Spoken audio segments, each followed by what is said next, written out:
Hi everyone, this is OCD Live. I'm Ali Graymond. We're going to be answering some questions about OCD recovery. If you haven't subscribed to this channel, please subscribe and let's get started.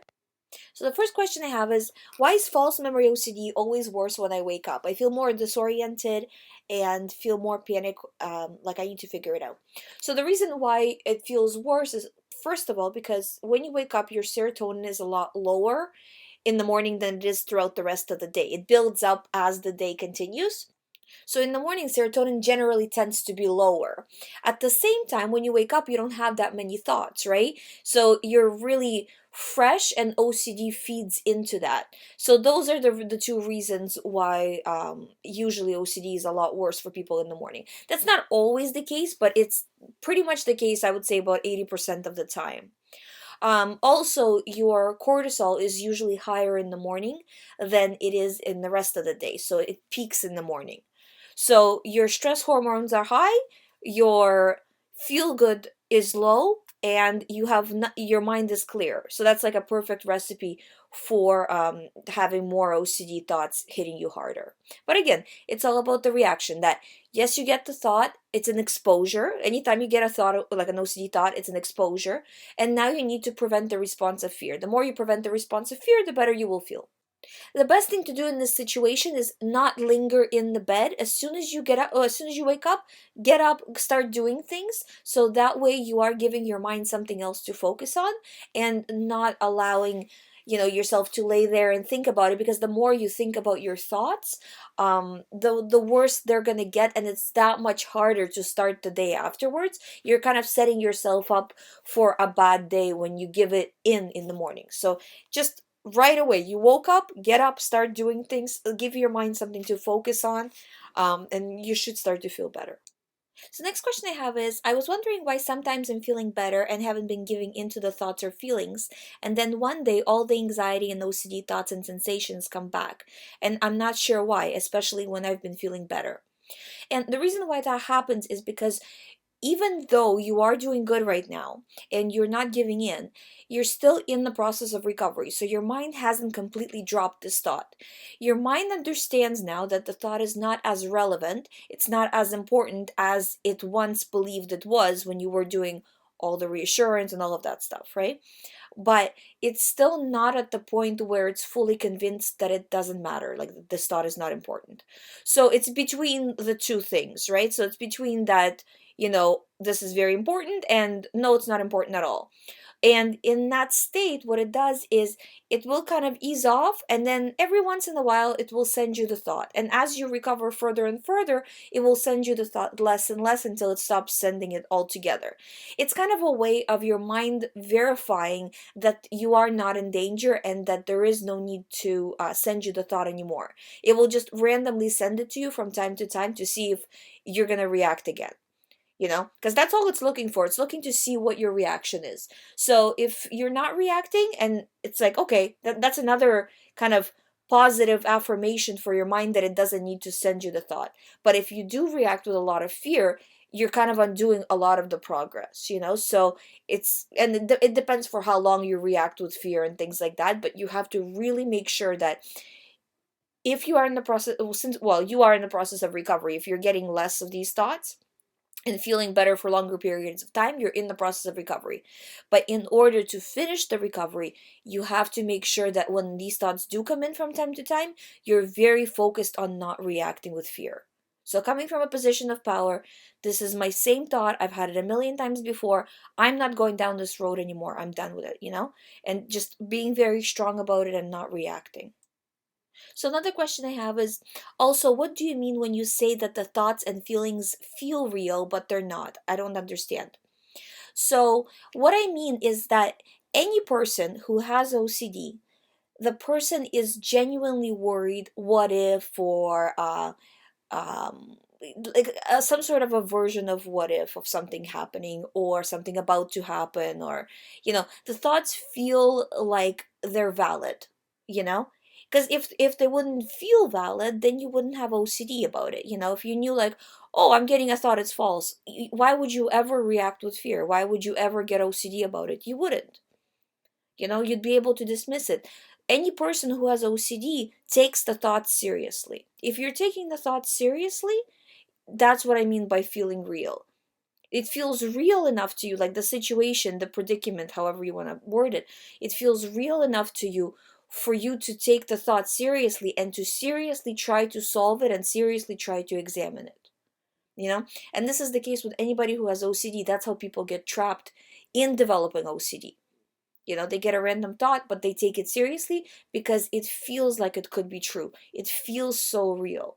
You know, the person gets worked up like it's real, you know?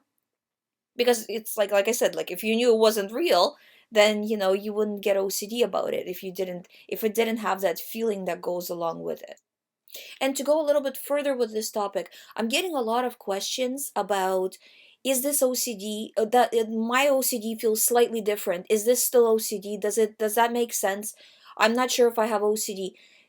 Again, like I said in all my other videos, if you are ever doubting whether something is OCD or not, it's 100% OCD. And what you're doing when you're asking me these questions is you're seeking reassurance and actually making your OCD worse. In real time, you're actually making yourself worse, and you're going to get more thoughts because of it, because you're trying to solve it. You're trying to figure out if your thoughts are OCD, if you have OCD, and it's very counterproductive. So I'm not going to answer any more of these kinds of questions because I don't want to make you worse. I want to make you better, So it's very important that you refuse to analyze. If you think, well, but what if it's not OCD? That is a typical classic OCD thought that everybody who has OCD gets. That alone is reassurance for you that you have OCD, the fact that you're having those thoughts.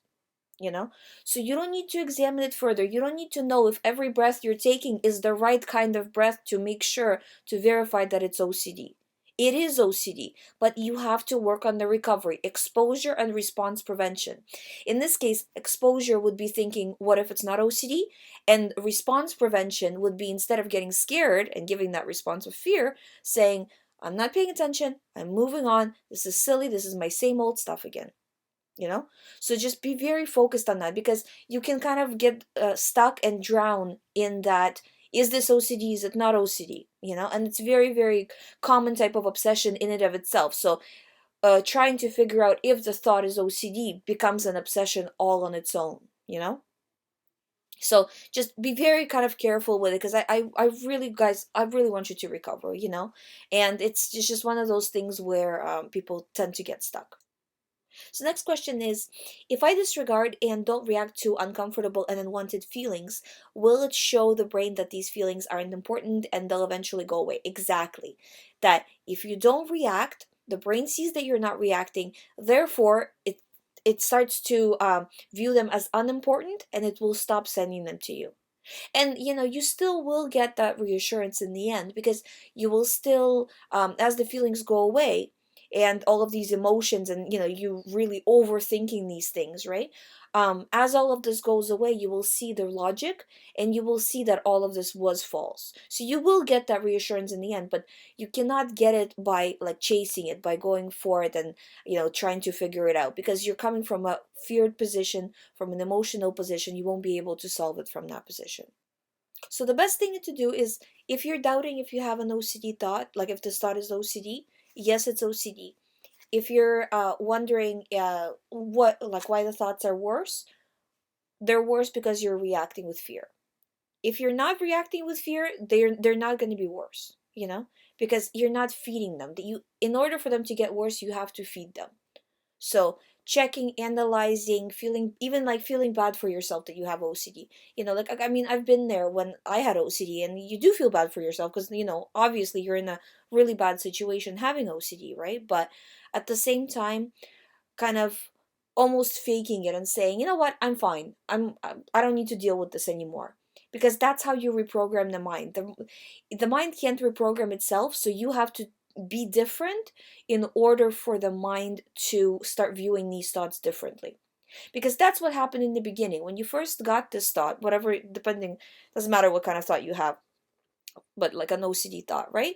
When you first got this thought, it came out of nowhere and you started to react, and then you started to drown in it, So now you have to undo that. So just like you put effort into trying to figure the thought out, into giving it fear, now you have to put effort into not doing it, you know? So because your mind has to see that there's no validity here, and that's the only way it can see it. I hope my answer doesn't sound too harsh. It's just, for you to recover, this is what you have to do all the time, And as you do this, I promise you, you will recover, you know? But the more you do reassurance, the more you give into the feelings, the more you do the fear, that's when you start to get worse. And that's how people generally get worse with OCD. I do tend to think that with OCD, if we were trained from a young age to know the difference between OCD thoughts, or just thoughts that are unimportant versus thoughts that are important, and being able to control our minds, right?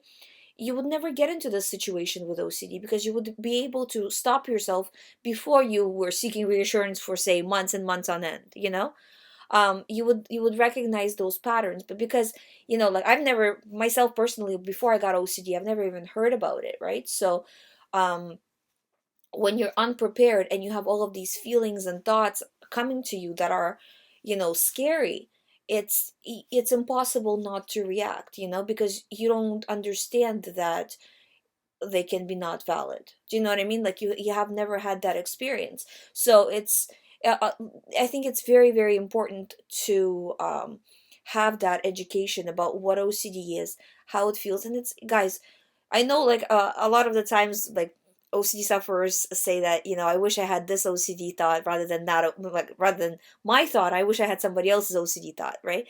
But it's really, no matter what thought you have, it really feels the same for everybody who has OCD. It feels just as severe, and people get caught up in those feelings, and then they realize, once they recover, that there was no validity, So it's not wasting this time, not allowing yourself to get deeper into the thoughts and trying to solve it. So whether you're solving, did something happen? Whether you're solving, is this OCD? Whether you're solving, is this feeling different, or is it the same as my last feeling? All of these things are just making you worse. So saying instead, okay, I know what my theme is. Say, for example, you have harm OCD theme, right?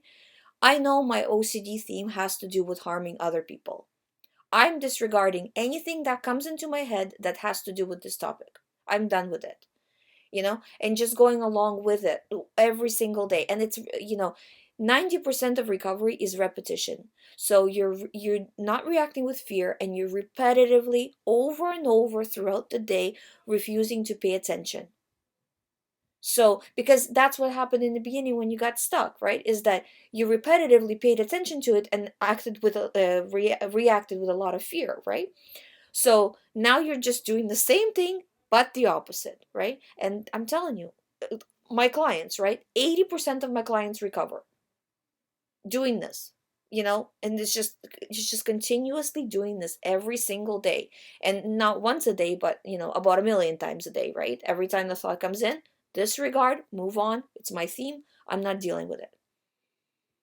you know don't get stuck in trying to figure things out, because if you're trying to figure things out, you're doing the wrong thing. So the next question I have is, sometimes I research a lot online about OCD and certain symptoms I have. Part of me knows this is reassurance, but another part of me feels like I need to know all I can about OCD. Should I avoid reading about OCD completely? Also, could you tell us more about your OCD and recovery? How did you prevent a relapse? So, okay, I'll do the first question in a second. So with the research online, you have to know where to draw the line. So if you feel like you are doing it obsessively, it's definitely bad, and you do need to pull away. Even people sometimes ask me about my show, right? That if I listen to the show obsessively to try to figure out if my thoughts are OCD, is that a good idea?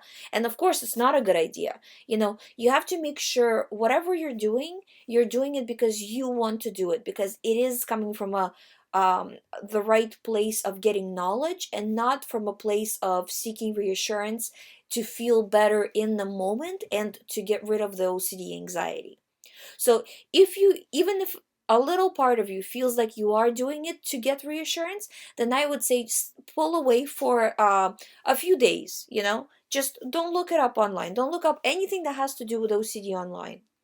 and or with your theme or anything like that. Just stay away from it entirely.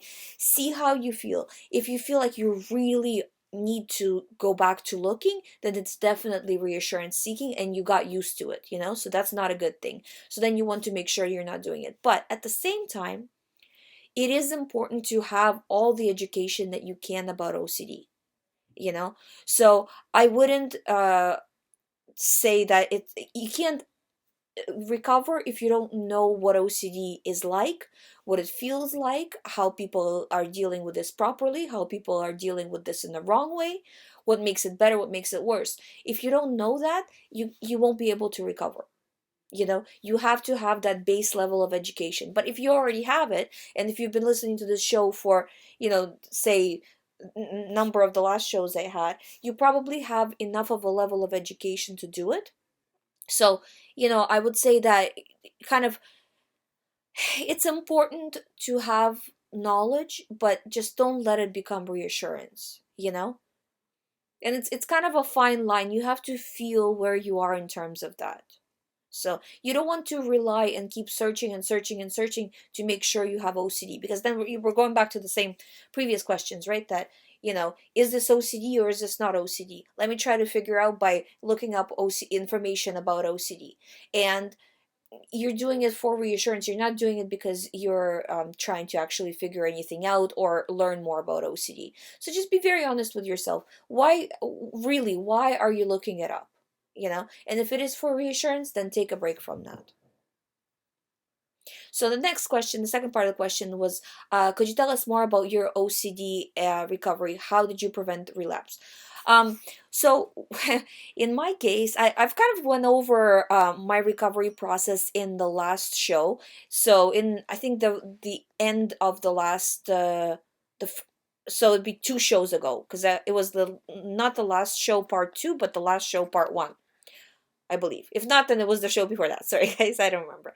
But anyways, I went kind of over the whole process. But basically, when I was recovering, I didn't know anything about OCD. When I got sick. So in my case, there was almost no information online about it at that point, because it was quite a few years ago, right? Right now, it's more mainstream than it was back then. I've never heard the term OCD before I got sick with it, right? So I came from like a complete zero in terms of knowing anything about it. And because of that, I've done pretty much everything wrong for a very long time. Because what was happening is it makes sense to seek reassurance if you're scared, right? Like in real life. If you're scared, you seek reassurance, you try to figure things out. You don't understand that you're doing it, for the wrong reasons, because nobody taught you that, because there was no information on that. And it goes back to what we were just talking about having the information, having the knowledge. I had no knowledge. So my recovery was basically trial and error, but the trial and error was for a long time. So every time I would try something, it would take a while for me to get it that it wasn't working, like to get that, okay, I've been seeking reassurance for a year now and I feel worse. I don't feel better from seeking reassurance. Maybe I should stop doing that. So it took me a long time to get it, and while I was getting these patterns, I was continuously feeling worse and worse. So I that's why I'm doing these shows, and that's why I'm helping people recover, is because I really don't want anybody going down the same road that I went, because it was just a very, very difficult road, rather than somebody telling you, hey, don't do this and this and you will recover, right? But I didn't have somebody telling me that. So because of that, it was a lot of trial and error. In terms of relapse, by the time I've really kind of ironed out and figured out all of the recovery process, it's pretty simple to see if you are getting a thought that's a weird kind of OCD thought. I don't get them anymore, but it's whenever, say for example, if you had, I don't know, like if you had harm OCD and you haven't had harm OCD for say a year, and all of a sudden maybe you have stress in your life, whatever, you get harm thought, that what if something happened, or what if something, depending on whatever your theme is, right? I mean, you already went through the full process of recovery, so if you get a random thought, it's very kind of unlikely that you will fall for it again, because it's like you've already done the work. So relapses do happen from time to time to people, but usually the person is able to pull themselves out of it pretty quickly, and because they can see through it now, it's not like scary in terms of, it's, well, I don't know why this is happening to me, I don't know why I'm getting these thoughts, where are these thoughts coming from. The person can answer all those questions. So they can say, okay, I know I'm getting these thoughts because this is my theme. I know I'm getting this random thought because maybe something going on in their life in terms of like stress or whatever. Um, Maybe my brain is just testing me to make sure that I'm not in danger. I know that if I react, the brain will send me the thought again, so I'm not going to react. And then, so they understand these mechanisms of how OCD works. So relapse is not very likely once you have that knowledge and that base knowledge that you need to recover. But yeah, if you want to hear my whole story of recovery, you just look a few videos back and then you'll be able to see it there. So next question I have is, hi Ali, I hope you're well. What tips could you give me, because I will become a father in about 3 weeks. I know it's a huge change, and I'm afraid that it could trigger OCD at a 10 out of 10 level. What tips or advice could you give? So with that, I would say that you're right to be on the lookout for thoughts. You will most likely, I would say 99% likely, get some sort of thoughts. Usually, when people have OCD and they become new parents, they have a thought about the baby. What if I harm the baby? What if I harmed the baby? You know what I mean? In the past or in the future, or what if something bad is going to happen to the baby? So, first of all, you have to know that all of these thoughts are extremely common. Extremely common. I have many clients who have gone through this and fully recovered. Not one has harmed the baby. Okay? So, and not to give you, I don't want to give you reassurance, right? But you have to start from the beginning to view these thoughts as nothing more than OCD. Why it will focus on the baby is because when you're a father, especially for the first time, right? The baby becomes the most precious to you, right? And when that happens, OCD will attack what is the most precious to you, because it wants to like your mind is programmed to make sure that whatever is the most precious to you remains safe. So of course it will focus in on the baby. Okay? So there's nothing abnormal about it, but you have to make sure from the very beginning that you're not reacting. That, yes, I'm getting this thought, who cares? This is an OCD thought. I'm not trying to solve it, I'm not trying to figure it out. I'm just moving on. If you take that attitude from the very beginning, it won't have a chance to kind of really dig into the roots, you know what I mean, and really stick around and bother you. So in whatever theme you have prior to this, so because you're still about 3 weeks away, right? So you can start working on it right now. So whatever your current OCD theme, again, same thing. This is the thought about this and this. I'm not reacting. This is my same thought. I'm done. So you're coming, so like, even like, notice how I'm talking about it, right? Coming from a strong position of power, overriding what your brain is doing. So yes, your brain is sending you the thoughts. The thoughts are going parallel to you. They're not crossing you, right? So thoughts are going one way, you're going next to them, but you're not reacting. You're not intersecting those thoughts. And if you don't intersect them, if you don't give them any energy, they won't stick around. It's only when you give the thoughts energy by solving it, getting scared of them, that's when they stay. And they will stay for as long as you give them energy. So it's just very important not to do that. And on a kind of a slightly different note, right? I mean, it's such a great time in your life right now, having the first baby. So, try as much as you can to enjoy it, because generally with OCD, the only part of OCD that's true is the time that you waste worrying about these silly thoughts. You know, that's the only thing that's true, that you will not get back that time. And that's the thing that generally when people recover, they regret the most is, I could have enjoyed spending time with my baby a little more if I didn't have OCD thoughts that were in my way. That's kind of a very common thought to have when people recover. So just really kind of try to go for it. Congratulations on the new baby. I'm praying that everything is gonna go okay for you, and just really try to enjoy. So next question I have is, hi, I get a lot of harm thoughts of myself when sitting alone and it gives me panic. It feels like something bad is going to happen with me. How to recover? Is watching your videos almost daily also a form of reassurance?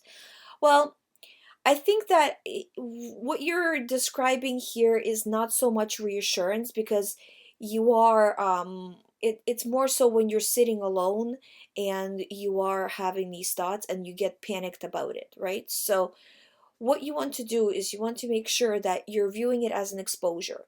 So when you're alone and you get these thoughts of harm, right? That's an exposure. You need to prevent the response. The response is fear. So saying, okay, now, like viewing it from a third person perspective, that yes, okay, I'm getting the thought right now. I can choose to react. I can choose not to react. What am I going to do? Choosing not to react, right? So you're doing exposure and response prevention. Having these things come up, like these thoughts come up, is not a bad thing as long as you're using it to your advantage, meaning you're using it to get better in recovery. If you're reacting with fear, you're actually making yourself worse. So just being very focused on saying, yes, I'm getting this thought, it's the same thought again, over and over again, right? I'm not gonna react, because you do have a choice whether to react or not. And if you reacted for say 5 minutes, then stopping yourself after that, because how long you're reacting is also very important. So, or if you feel like you're not there yet and you just can't prevent yourself from reacting, you want to say, okay, I will pay attention to this thought in half an hour, but I'm not going to do it now. So you're delaying, because by delaying, you're showing your mind that, okay, yeah, I'm going to pay attention to it, but not quite right now. So you're reducing the importance of the thought, which your mind sees and will send you less of these thoughts in the future. So it's not really good recovery, but it's kind of still recovery when you're delaying the thoughts versus, actively paying attention to them. So we've come to the end of the show. This is part 1 of 2. I do still have quite a few questions that I haven't answered that I need to answer. So there will be a part 2 coming in the next few days. If you haven't subscribed yet, please subscribe so you don't miss the shows. And